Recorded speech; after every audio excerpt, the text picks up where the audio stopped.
All right, we are the Flash. First of all, I need to update this channel in a lot of ways, like a new name, new profile pic, all that good stuff. This is my first video since I don't know when. I want to say maybe fall of 2018. I could be wrong, but I figure with a new Power Rangers series on Nickelodeon, I wanted to say Netflix right there. I decided to do my first video in a while on that topic. We are talking Hasbro's first Power Ranger series, Beast Morphers, and I believe it's based off Super Sentai Go Busters. And two episodes have been on the air. Last weekend it was Beast Unleashed, and then just yesterday it was Evox Revenge. And yesterday was the first time in years that I woke up and watched a brand new episode of Power Rangers on the air at 8 a.m. Now, let me just say, as an adult, I'm 27, and we live in a day and age of binge watching or Netflix series or streaming sites where they'll put out multiple episodes at once. Sometimes the first part of a season, an entire season, 2 to 3 episodes each week. But in this case, it's a roughly 24-minute episode, and that's not enough for me, to be honest. Like, I don't think I'm going to be waking up every Saturday morning to watch this show when I could probably just catch it online later that day. But it was exciting. It made me feel like a kid again. Here I am eating corn pops out of the box. I don't drink milk, so I just eat cereal right out the box. I don't share it. It's just mine, so it's not nasty. And yeah, had a good time. But in this video, I'm just going to give my thoughts on the series so far. Probably not a play-by-play of each scene in each episode, because that's not really how I do things for the most part. But let me just say, so far, I'm actually enjoying the series a lot.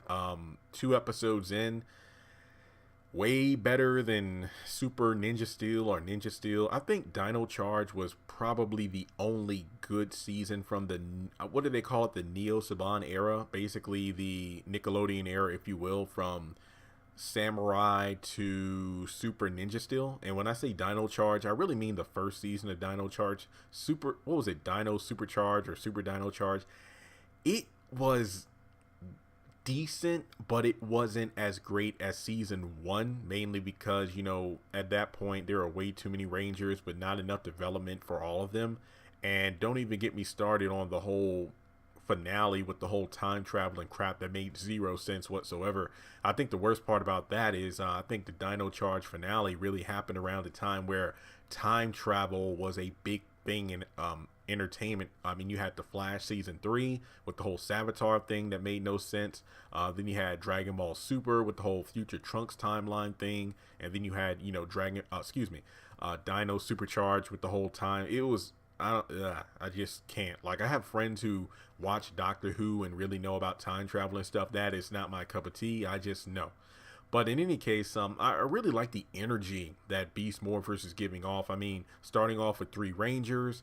When was the last time we did that? I mean, I remember RPM did that. Samurai had 5. Megaforce had 5. Dino Charge, you had Shelby and Tyler, and then you had the other 3, Green, Black. Yeah, technically it was 5. So I think Ninja Steel started off with 3, then 5. Yeah, they pretty much had 5. Yeah, so I think, I could be wrong, but I think RPM was the last time we had 3 primary Rangers until we added more to the mix. So I think this is a pretty good season so far. I mean, what really got me about episode 1 was just there were so many Easter eggs / nods to other seasons. I mean, when Roxy and Blaze were in the little containment tubes at the end of the first episode, it really reminded me of Zane and Power Rangers in Space. I mean, then you have the, what was it, GB, Global Battle or whatever. I mean, basically the command center, if you will, where Morph X is made. It gives me vibes to Terra Venture, SPD's command center. The fact that we have, and I'm bad with the character names, I know the main Rangers are Zoe, Ravi, and Devin. Then you have Blaze and Roxy, who are the evil avatars, and it kind of reminds me of, like, okay, so we have like pseudo psycho rangers to start things off versus our primary 3 Rangers, and they have connections. Blaze and Devin are kind of like martial arts rivals, really giving nods to Tommy and Jason back in season 1 of Mighty Morphin. And then you have Roxy, who was Ravi's girlfriend, but then Rangers can't date, so we decided to break them apart. And I guess since she's a girl, well, I don't mean to be stereotypical here, maybe I would think there would have been some kind of resentfulness between Roxy and Zoe where, wait, I trained and I was selected to be a ranger, but I got replaced by some girl who worked in laundry. But maybe that will be something explored later on this season. Let's say if the evil avatars are destroyed and then Roxy and Blaze wake up. I believe the scientists said that as long as the avatars are awake, the real Roxy and Blaze, who are physically fit, they are perfect in terms of their physical health, but due to the mental state of the having those avatars split from them until they're destroyed, they'll stay asleep. So let's say both of the avatars are destroyed by the end of the season and the real Blaze and Roxy wake up. What will happen to them? Will they become like the 4th and 5th Rangers of a different color, or will they hold some form of resentfulness to Red and Yellow, Devin and Zoe? Zoe did say at the end of episode 1 that, Roxy should be the one protecting the city, but I'll be happy to step in, until she wakes up again. So she says that now, but let's get to like the midway part of the season or the end of this season. And maybe it is time for them to step down, but they don't want to because it's like, yeah, we did a great job protecting the city and I don't want to quit being a ranger. And I could definitely see Blaze and Devin going at it, and maybe there'll be some resentfulness because Ravi would want to have Roxy on the team, but Zoe's the Yellow Ranger. Or you can flip it around and say, well, guess what? Well, Roxy, since you're not a ranger, that means we can date. Just because I'm a ranger and you're not, that doesn't mean we will be breaking the rules then. There are so many different dynamics they can use with this. And I do love the unmorphed fight scenes so far. They're pretty good. Let's see here. The elements of Devin and his father being the mayor, wanting the best for his son to have opportunities, definitely gives me Wesley Collins and Mr. Collins vibes from Time Force. And literally, there should be a video where I just go over all the different various Easter eggs and nods to previous seasons. And there will still be some I miss. Like, I've watched the first episode 8 times already over the past week. It was that good. I enjoyed it that much. Even like the brother and sister security guards, the Bulk and Skull of the season, where I'm like, oh man, we really got another comedic duo this time. In episode 2, it was actually pretty good. They actually saved the Red Ranger from one of the putties of the season. I forgot the name of the henchman, but you know how each season there is a, putty patrol, if you will.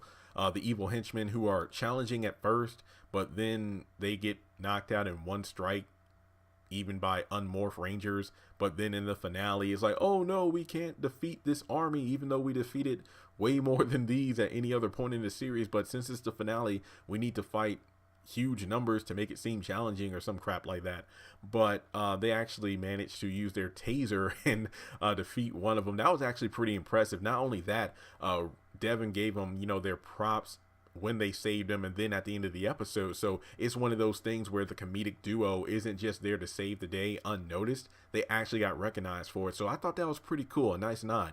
What do they call them? The Beast Bots, where you have the Jackrabbit, Gorilla, and not the Cheetah, but it's like a robot man that turns into a cycle. I think that's a cool element. I might actually do a little bit of research into the Super Sentai version just to see, all the different elements that have been taken over from Super Sentai and moved to Beast Morphers. The animal theme I thought was pretty cool. I did tweet this out when it happened in the episode when Red froze up at the sight of a dog. I'm like, wait, he does have cheetah DNA, so it makes sense he would be afraid of a dog. I did like that element because I'm an adult now, so, well, that still watches Power Rangers, but I can catch on to this stuff that I might not have caught on to as quickly as, when I was a kid. But I do laugh at the thought of a jackrabbit. Is like, you have a cheetah, okay, speed, it reminds me of Jungle Fury Yellow. Then you have a gorilla. I'm like, oh yeah, that's right. The Blue Ranger Kai from Lost Galaxy, his Galactabeast was a gorilla, and just like Kai, he seems to be like the hard ass of the team, the one that follows the rules and everything, just like Kai. But also, Jungle Fury again, I believe when Master Rilla, Casey had the spirit of gorilla as well. and then you have the Jackrabbit. It reminded me of Mighty Morphin Power Rangers when Adam's like, I'm a frog. And I just thought the Jackrabbit was just a random animal to have. It was just weird. It's like, again, a cheetah, a gorilla, fierce, powerful, either bulky or speedy animals. But then you just have a rabbit.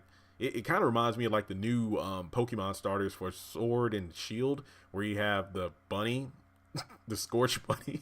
It's just random. It's like, what, you have the grass monkey, so gorilla. Then you have the water thing, which isn't a cheetah. But yeah, I just love the fact you have a rabbit who has like agility and whatnot.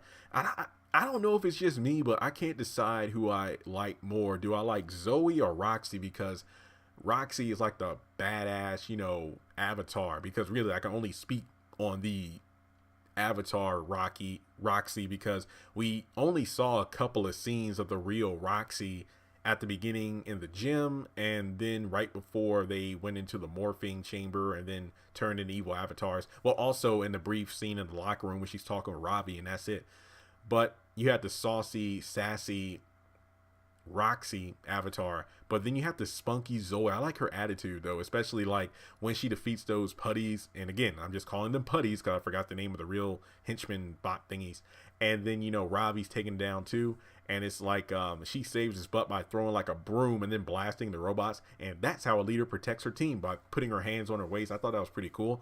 What was it? Her weakness was running low on energy and needing carrots, and then Robbie's was, if I get overheated and all my muscles are exhausted, I go wild like a beast. So that's pretty interesting. I wonder if that's going to be played up later on in the season, or if it was just a one episode thing. I really don't know. But in any case, the Megazords, I think they're pretty cool. What was it, like the rabbit is a like a helicopter, and it can turn into a rabbit mode and dig underground. It reminded me of Kids Next Door. Number 3 had the rabbit robot thing. That was pretty cool. Then you have the gorilla. I think, was it a gorilla Zord? I don't remember the Zord fight well. I just remember Red Ranger. His Megazord is kind of like, well, a Megazord. His Zord is kind of like a Megazord in itself. So maybe in episode 3 or 4, we'll actually see them combined. And then I'll give my full judgment on that. I didn't want to wait 3 weeks to do a video on this. I just wanted to get my rough thoughts out there. There were some things I did like, like the nod to Rita, Sledge, and Galvanex. And I want to be honest here, I did not watch all of Ninja Steel or Super Ninja Steel. I think I might have watched 5 episodes total from both seasons. It just was not that good. The mayor, I do like the idea of, his son being in an organization that he didn't agree with to begin with from the start. So I wonder what their dynamic's going to be, because the Ranger's secrets are identities. The Rangers' identities are secrets. So can you imagine if his father tries to get him another job opportunity and he flakes on it because he's a Ranger? Then there's going to be a divide between the two, and then maybe it'll be a situation where he saves his dad. But I think that'll be interesting to see. One nitpick, well, there are plenty that people who look at every detail think, but one thing for me is, like, in episode 2, I really wish we would have saw them training in the battle simulator before they got tossed all their weapons and swords and everything, which is cool. How the Nate, I believe the scientist names is, who reminds me of Dr. K, a young prodigy brought into a big organization, but in this situation I don't think he was taken against his will. And even the nod to, oh, they're not robots, they're B-spots or whatever, it kind of reminded me of Dr. K talking about it, that is not spandex. And what was I about to say? Yeah, when the Rangers became Rangers, didn't Devin blast a tube to the Blue Ranger's portal? So when he got in there and became the Blue Ranger, that shouldn't have worked because the tube wasn't fixed. But it's just a little nitpick. It's nothing big there. The Commander really reminds me of Doggy Kruger. Also, I feel like, we have reversed roles where a female is the head of the organization while male is like the politician, because in RPM, Colonel Truman was like the leader of the Corinth, defense team and whatnot, and then the mayor was a female. How do I know? I think it was the episode where Dylan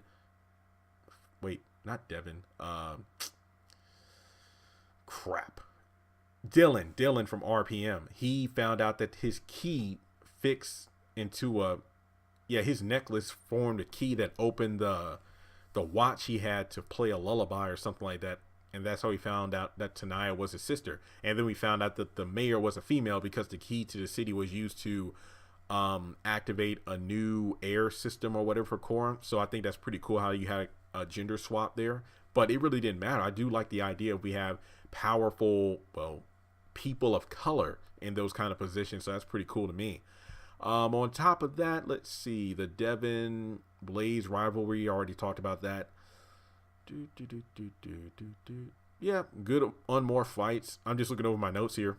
I mean, yeah, it's a Power Rangers. Kind of like we're back to the standards, and I like that. You know, we're just kind of going back to the basic formula. Hopefully, each episode won't seem like a filler, but let's put it this way: it seems to me that kind of like in SPD, when Grum would stage an attack somewhere, but then somewhere else he would have his cyclobots and whatnot gather materials, like whether it be diamonds or some sort of other fuel or whatever, to build the magnificence at the end of the season. It's one of those situations where I feel like Morph X is going to be that thing where in each episode, the snake virus thing that's the main villain, he's going to send the avatars and the other robot down to get Morph X while attacking part of the city.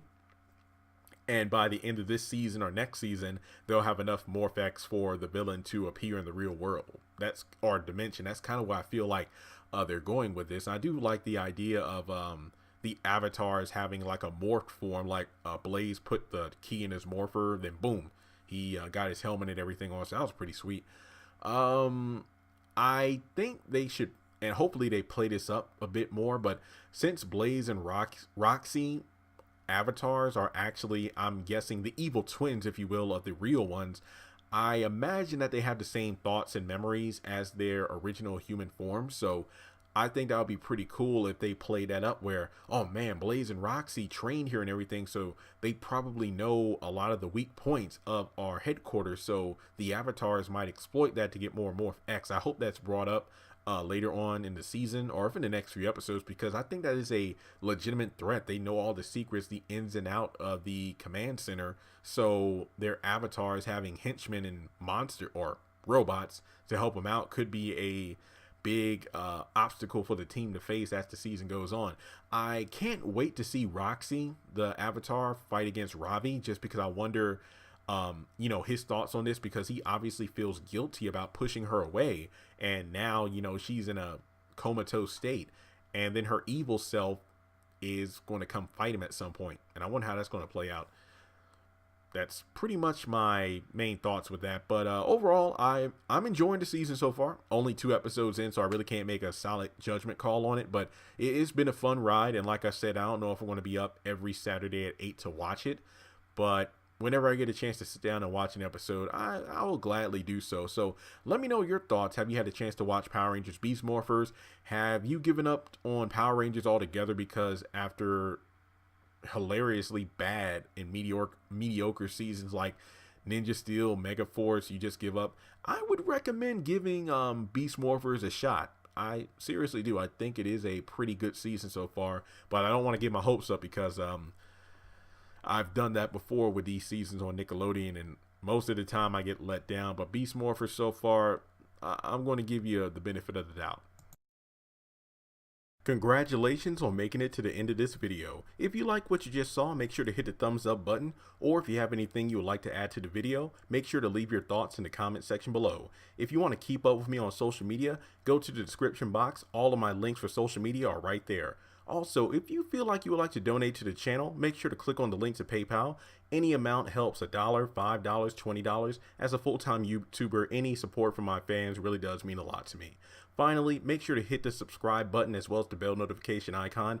That way you're kept up to date on any new content I post to the channel. Once again, thank you so much for tuning in, and I'll talk to you in the next video.